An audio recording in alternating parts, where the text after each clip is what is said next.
कहानी की शुरुआत आसमान से हजारों किलोमीटर ऊपर बसी एक रहस्यमयी दुनिया से हुई, जहां पहुंचना ही मौत को दावत देने जैसा था। फिर भी कुछ सैनिक अपनी जान दांव पर लगाकर वहां तक जा पहुंचे, लेकिन अगले ही पल उनका सामना उस दुनिया के सबसे खतरनाक और विशाल राक्षस से हो गया। जैक ने उसकी आहट महसूस की और तुरंत पानी में सिर डुबोकर छिप गया। तभी उसके सामने एक विशालकाय पैर दिखाई दिया, जिससे पास खड़ी भेड़ें डरकर भागने लगी। तभी राक्षस ने एक भेड़ को पकड़कर कच्चा ही निगल लिया। ये खौफनाक नजारा देखकर जैक बुरी तरह घबरा गया। उधर पेड़ के पीछे छिपा एक सैनिक पीछे मुड़कर राक्षस को देखने लगा, लेकिन तभी राक्षस ने नाक सिकोड़कर उसकी गंध पहचान ली। डर के मारे सैनिक फिर से पेड़ के पीछे छुप गया, पर राक्षस बड़े बड़े कदमों से उसकी ओर बढ़ने लगा। सांस रोके खड़ा सैनिक अब खुद को नहीं रोक पाया और अचानक भागने लगा, लेकिन अब बहुत देर हो चुकी थी। वो राक्षस की नजर में आ चुका था। उसने बिना वक्त गवाए पूरा पेड़ जड़ से उखाड़कर फेंक दिया। सैनिक जान बचाकर भागने लगा, पर उसकी छोटी टांगें उस राक्षस की लंबी टांगों के सामने टिक नहीं पाई। राक्षस ने तेजी से कदम बढ़ाए और एक ही वार में उसे बेहोश कर दिया। पहली बार इंसान को देखकर वह उसके पास झुका और गौर से देखने लगा। जैसे ही वह उसे उठाकर ले जाने वाला था, उसी वक्त कप्तान तलवार लेकर उसकी ओर दौड़ पड़ा और पूरी ताकत से तलवार राक्षस की एड़ी में घोंप दी। दर्द से तिल मिलाकर राक्षस पीछे मुड़ा, लेकिन अगले ही पल उसने हल्का सा पैर मारकर कप्तान को दूर फेंक दिया। फिर उसने अपने पैर में फंसी तलवार निकाली और दोनों सैनिकों को उठाकर खाने के लिए ले गया। दूर खड़ा जैक ये सब देख रहा था। उसी पल उसे एहसास हुआ कि वह यहाँ आकर कितनी बड़ी गलती कर चुका है। दरअसल कुछ समय पहले जैक को एक पादरी की मदद से कई जादुई बीज मिले थे, लेकिन जैसे ही उसकी गर्लफ्रेंड जो एक राजकुमारी थी जब जैक से मिलने आई, तभी उन बीजों में से एक बीज पानी के संपर्क में आते ही तेजी से बढ़ने लगा, जिससे अचानक पूरा लकड़ी का घर जोर जोर से हिलने लगा और नीचे से अजीब डरावनी आवाजें आने लगी। दोनों डर के मारे वहां से हिल भी नहीं सके और तभी अचानक जमीन फट गई और एक विशाल बेल घर को चीरते हुए आसमान की ओर बढ़ गई। ये देखकर राजकुमारी तुरंत भागने की कोशिश करने लगी, लेकिन तभी एक मेज उसके ऊपर गिर गई। जैक उसे बचाने के लिए आगे बढ़ा, लेकिन तभी बेलों ने उसे उछालकर घर से बाहर फेंक दिया। उसी पल एक लकड़ी का दरवाजा अचानक खुल गया और राजकुमारी को एक रास्ता दिखाई दिया, लेकिन जैसे ही वह बाहर भागने लगी, उसी समय बेल ने अचानक दरवाजा बंद कर दिया। राजकुमारी दरवाजा खोलने की कोशिश करने लगी, लेकिन दरवाजा जरा भी नहीं हिला। यह देखकर जैक ने बेलों को काटने के लिए तुरंत एक कुल्हाड़ी उठा ली, लेकिन तभी अचानक पूरा घर जड़ों समेत उखड़कर आसमान की तरफ बढ़ने लगा। ठीक आखिरी पल में जैक ने छलांग लगाकर किनारे को पकड़ लिया, लेकिन बेलें इतनी तेजी से बढ़ रही थीं कि कुछ ही सेकंड में घर हजारों मीटर ऊपर पहुंच गया। जैक पूरी ताकत से कुल्हाड़ी चलाकर बेल को काटने लगा। जैसे ही बेल टूटी, राजकुमारी ने तुरंत दरवाजा खोल दिया, लेकिन अगले ही पल उसके पैरों के नीचे की लकड़ी टूट गई और हाथ पकड़ने के बावजूद वह 10,000 मीटर की ऊंचाई से नीचे गिरने लगा। जैक जादुई बैलों से फिसलते हुए जमीन की ओर बढ़ने लगा, लेकिन रास्ते में बेलों ने उसकी स्पीड को थोड़ा कम कर दिया और आखिरकार वह जमीन पर गिरकर बेहोश हो गया। लेकिन राजकुमारी की किस्मत इतनी अच्छी नहीं थी, क्योंकि बेल उसे अपने साथ आसमान के दूसरी तरफ ले गई। अगली सुबह जैक घबराकर जागा और देखा कि सामने राजा खड़ा था, जो राजकुमारी को ढूंढ रहा था। यह देखकर जैक के होश उड़ गए और मजबूरी में उसने पूरी बात राजा को बता दी। जब जैक ने आसमान की ओर इशारा किया, तभी सबने देखा कि एक विशाल बेल सीधी आसमान को चीरती हुई ऊपर जा रही थी। जैसे ही राजा को सच्चाई का पता चला, उसने बिना एक पल गवाए सैनिकों की एक टुकड़ी जैक के साथ राजकुमारी को बचाने के लिए भेज दी। जल्द ही सब लोग उस बेल के सहारे ऊपर चढ़ते हुए बादलों के पार पहुंच गए। फिर कप्तान ने आगे बढ़कर एक तरफ से दूसरी तरफ स्लाइड करना शुरू किया, क्योंकि राजकुमारी तक पहुंचने का यही एक रास्ता था। मजबूरी में जैक ने अपनी बेल्ट उतारकर खुद को तैयार कर लिया, लेकिन जैसे ही वो आगे बढ़ने की सोच ही रहा था, तभी पास खड़े घुंघराले बालों वाले आदमी ने उसे जोर से लात मारकर आगे धकेल दिया। इतनी ऊंचाई देखते ही जैक की हालत खराब हो गई और बीच रास्ते में स्लाइड करते वक्त उसके हाथ अचानक छूट गए और वो सीधे नीचे जा गिरा। लेकिन किस्मत से बीच रास्ते में बेलों ने उसे थाम लिया। होश में आते ही वह बिना रुके फिर से ऊपर चढ़ने लगा। ऊंचाई पर पहुंचते ही मौसम पूरी तरह बिगड़ गया। चारों तरफ तेज तूफान और कड़कती बिजली थी। तभी अचानक एक झटकेदार बिजली सीधे एक सैनिक पर गिर गई, जिससे वह फिसल गया और बाकी सैनिक उससे टकराकर नीचे गिरने लगे। लेकिन आखिरी पल में एक सैनिक ने रस्सी को मजबूती से पकड़ लिया, जिसकी वजह से बाकी लोगों की जान किसी तरह बच गई। लेकिन जो सैनिक नीचे गिरे थे, वे अब हवा में लटके हुए थे। अगर उन्हें तुरंत ऊपर नहीं खींचा गया तो पूरी टीम खतरे में आ सकती है। तभी रेडरिक पास खड़े उसके साथी से बोला कि रस्सी काट दो। उस आदमी को यह आइडिया अच्छा लगा और उसने तुरंत अपने पैर से छुपा हुआ चाकू निकाल लिया। नीचे लटके सैनिक ऐसा न करने के लिए गिड़गिड़ाने लगे, लेकिन उसने बिना दया दिखाए रस्सी काट दी और लटके सैनिक 10,000 फीट की ऊंचाई से नीचे जा गिरे। किसी तरह बाकी बचे सैनिक ऊपर तक पहुंच गए और तब तक सुबह भी हो चुकी थी। जैक ने जैसे ही पीछे मुड़कर देखा, वह पूरी तरह हैरान रह गया, क्योंकि बादलों के ऊपर एक विशाल दुनिया मौजूद थी और यह नजारा देखकर सब लोग उस तरफ बढ़ने लगे। तभी कप्तान को जमीन पर ताजे पैरों के निशान दिखाई दिए, जिससे उसने अंदाजा लगाया कि राजकुमारी नीचे नहीं उतरी बल्कि यहीं कहीं है। और जब सब लोग गुफा से बाहर निकले, तभी सामने का नजारा देखकर कप्तान दंग रह गया, क्योंकि ये दुनिया उम्मीद से कहीं ज्यादा विशाल थी। गई। सभी लोग आगे बढ़ते हुए इलाके की जांच करने लगे। तभी उनकी नजर पेड़ों की टहनियों पर पड़ी। उन्हें वहां राजकुमारी के छोड़े हुए निशान मिले। उसी दौरान जैक को जमीन पर वही किताब भी मिल गई जो उसने राजकुमारी को दी थी। तभी उनकी नजर टूटी हुई टहनियों पर पड़ी और इसी से उन्हें अंदाजा हो गया कि राजकुमारी को कोई खतरनाक जीव उठाकर ले गया है। इसके बाद सभी लोग दो टीमों में बंट गए और अलग अलग दिशा में राजकुमारी को ढूंढने निकल पड़े। रास्ते में जैक और उसके साथी एक नदी के पास पहुंचे जहां उन्हें मोटी ताजी भेड़ों का झुंड दिखाई दिया। कई दिनों से भूखे होने की वजह से उन्होंने एक भेड़ को पकाने का सोचा, लेकिन जैसे ही वे भेड़ पकड़ने की कोशिश करने लगे तभी गलती से पास में लगा हुआ जाल एक्टिव हो गया।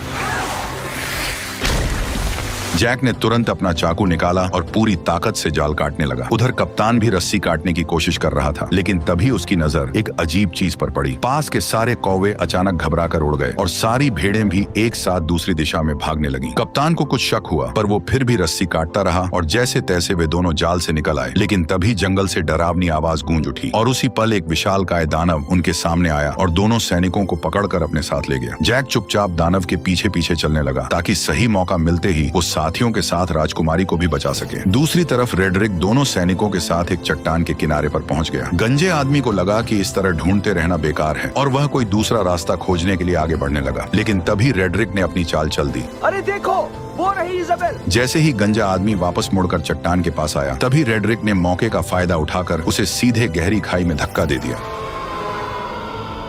यह देखकर रेडरिक का दोस्त जोर जोर से हंसने लगा। तभी एक विशाल हाथ ने अचानक उसे पकड़ लिया। ठीक उसी पल पीछे से एक और पहाड़ जितना बड़ा दानव उसके सामने आ गया। रेडरिक डर के मारे वहीं जमीन पर गिर पड़ा और जल्दी जल्दी अपने बैग में कुछ ढूंढने लगा। लेकिन जैसे ही दानव उसे पकड़ने के लिए हाथ बढ़ाने लगा, ठीक उसी पल रेडरिक ने एक चमकता हुआ ताज बाहर निकाल लिया। ताज को देखते ही दानव वहीं रुक गए, मानो किसी अदृश्य ताकत ने उन्हें जकड़ लिया हो। दरअसल ये एक जादुई ताज था। जिसके हाथ में भी ये शक्तिशाली ताज होता, दानव उसकी हर बात मानने को मजबूर हो जाते। उधर जैक दानव का पीछा करते करते उनके ठिकाने तक पहुंच गया और वहां का नजारा देखकर वह हैरान रह गया, क्योंकि चारों तरफ खूबसूरत झरने और ऊंचे ऊंचे पहाड़ थे जो किसी स्वर्ग से कम नहीं लग रहे थे। वहीं पर दो सिर वाला दानव राजकुमारी को एक पिंजरे में कैद किए हुए था। फिर वह उसे बाकी दानवों के पास ले गया जहां सारे दानव इकट्ठा होकर उसकी तरफ देखने लगे। तभी वो दानव भी लौट आया जिसने कप्तान और उस मोटे सैनिक को पकड़ा था। उसने उन दोनों को लाकर पिंजरे के पास फेंक दिया। यह देखकर दो सिर वाले दानव को शक हुआ कि शायद और भी इंसान यहाँ मौजूद हैं। इसलिए उसने जमीन पर पड़े एक मोटे सैनिक को पकड़ लिया और उसकी गर्दन मरोड़कर उसे जिंदा ही निगल लिया। इसके बाद दानव ने उसके कवच को बाहर थूक दिया। पर जैसे ही वो दानव कप्तान को धमकी देने लगा कि वह राजकुमारी को भी खा जाएगा, तभी पास से एक आवाज आई जिसने सबका ध्यान अपनी तरफ खींच लिया। दरअसल वो आवाज किसी और की नहीं बल्कि उसी गद्दार रेडरिक की थी। उसके सिर पर पहने ताज को देखते ही बाकी सभी दानव तुरंत घुटनों के बल झुक गए और उसी पल उसका असली प्लान सबके सामने आ गया। वह सीधे दो सिर वाले दानव के सामने गया और उसे घुटनों पर आने का हुक्म दिया। उसके सिर पर ताज देखकर दो सिर वाला दानव मजबूरी में झुक गया और फिर रेडरिक उसके चेहरे पर पैर रखकर धीरे धीरे चलते हुए सिंहासन की ओर बढ़ गया और उसी पल से रेडरिक दानवों की दुनिया का नया राजा बन गया। उसने इंसानों पर हमला कर पूरी दुनिया जीतने का ऐलान कर दिया। उसकी बातें सुनकर दानव सेना बहुत ज्यादा खुश हो गई, पर दो सिर वाले दानव के दिमाग में कुछ और ही चल रहा था। उधर दानव ने कप्तान को पकाने के लिए उठाकर सीधे चिपचिपे आटे पर फेंक दिया। वह जितना छटपटाया उतना ही उसमें फंसता चला गया। तभी दानव आगे बढ़ा और उसने कप्तान के ऊपर मुट्ठी भर आटा पटक दिया। इसके बाद दानव ने बड़ी ही घिनौनी हरकत की।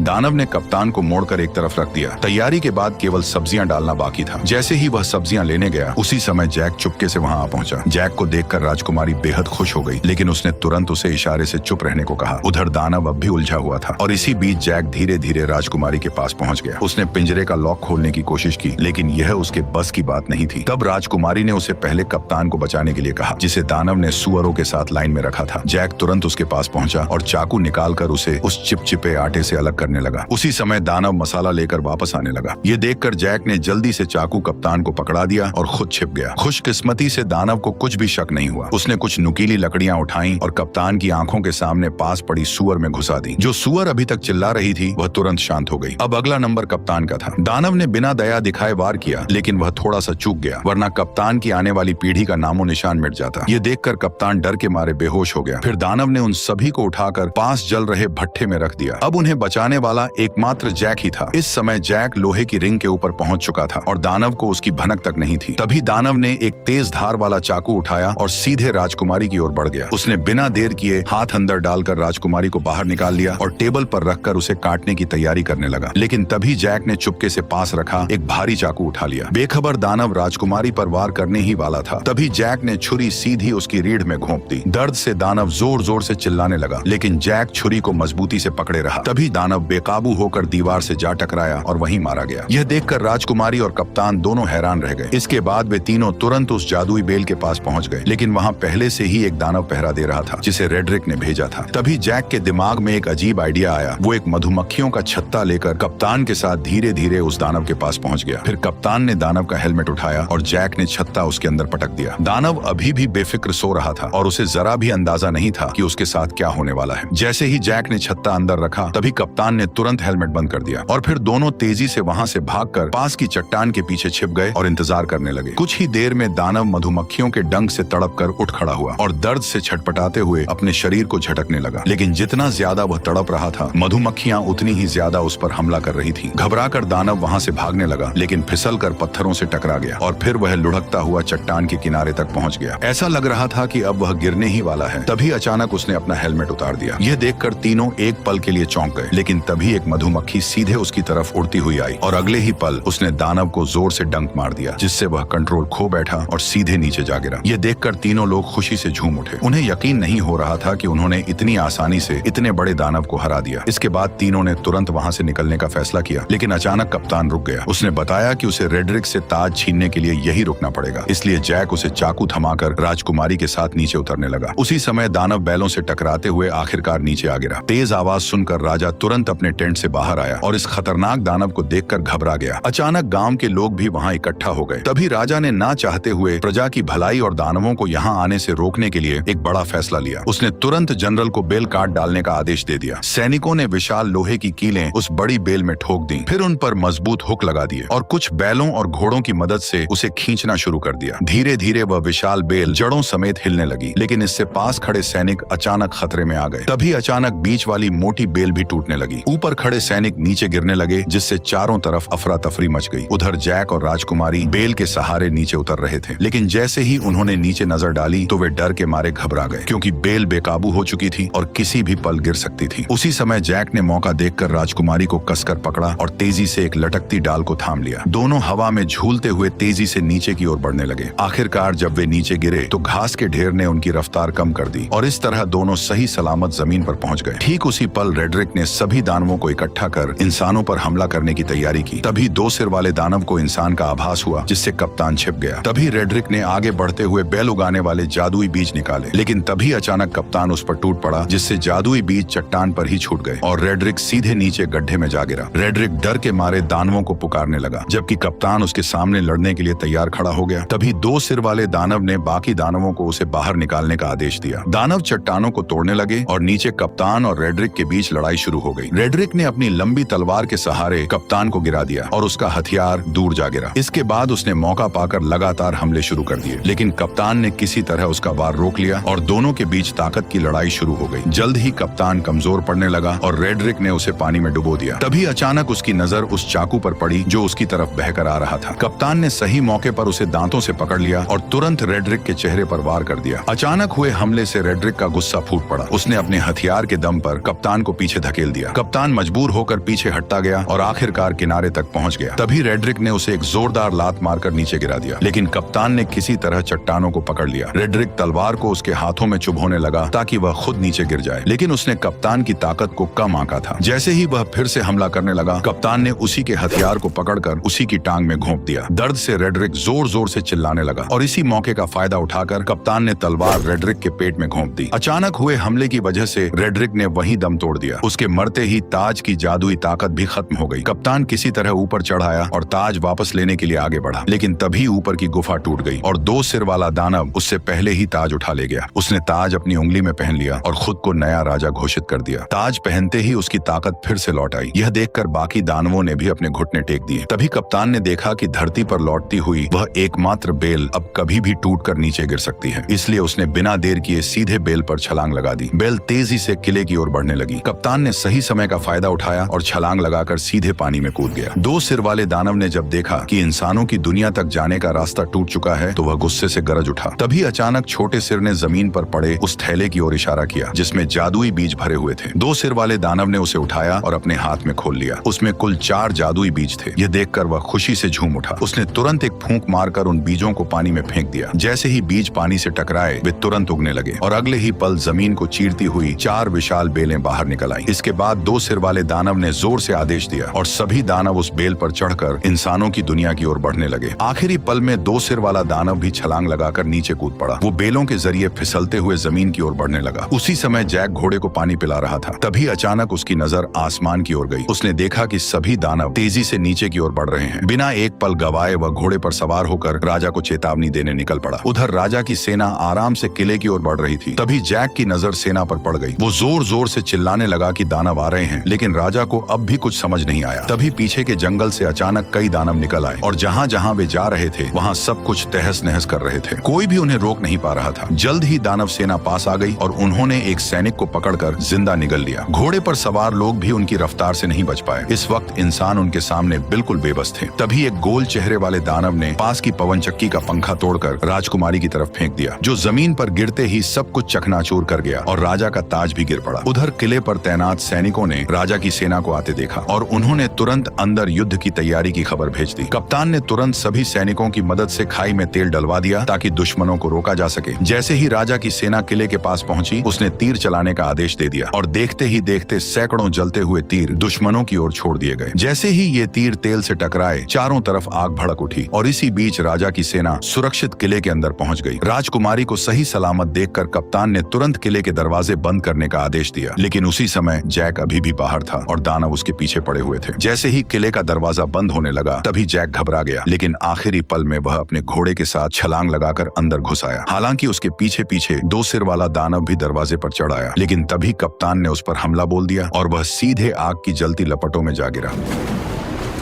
जल्द ही आग ने उसे पूरी तरह घेर लिया, लेकिन हैरानी की बात यह थी कि उसके अपने लोग भी उसे बचाने नहीं आए, बल्कि बस खड़े खड़े उसे जलते हुए देखते रहे। उधर लोग अभी आपस में बात ही कर रहे थे कि अचानक आसमान से एक बड़ा लोहे का घंटा तेजी से किले की ओर आया। उसने दीवार को ध्वस्त कर दिया और सीधे नीचे जा गिरा। इससे पहले कि कोई कुछ समझ पाता, अचानक युद्ध का बिगुल बज उठा। तभी 2 बड़े लोहे के हुक किले के दरवाजे की तरफ फेंके गए, जिन्हें दानव मजबूती से खींचने लगे। तभी इंसानों और दानवों के बीच खींचतान शुरू हो गई। असल में यह सब गोल चेहरे वाले दानव का प्लान था, जिसने और ज्यादा दानवों को बुलाकर किले के दरवाजे को तोड़ने का आदेश दिया। अंदर का माहौल पूरी तरह अफरा तफरी में बदल गया। राजकुमारी जैक को लेकर किले के अंदर की तरफ भागी। उधर बूढ़े राजा ने सभी सैनिकों को आदेश दिया कि वे दानवों को रोकने के लिए क्रॉसबो का इस्तेमाल करें। जल्द ही और भी दानव आ गए और उन्होंने पूरी ताकत से खींचना शुरू कर दिया। तभी कप्तान के आदेश पर सैनिकों ने कई सारे क्रॉसबो छोड़ दिए, जो सीधे लकड़ी के दरवाजे पर जा लगे। सटीक निशाना लगते ही सैनिक तुरंत क्रॉसबो गाड़ियों को पीछे खींचने लगे। किले की सेना टुकड़ियों में बट गई और राजा भी मदद के लिए आ गया। वो कप्तान से दानवों की कमजोरी पूछ ही रहा था कि तभी आसमान से एक जलता हुआ पेड़ गिरा, जिसने सैनिकों को अलग अलग बिखेर दिया।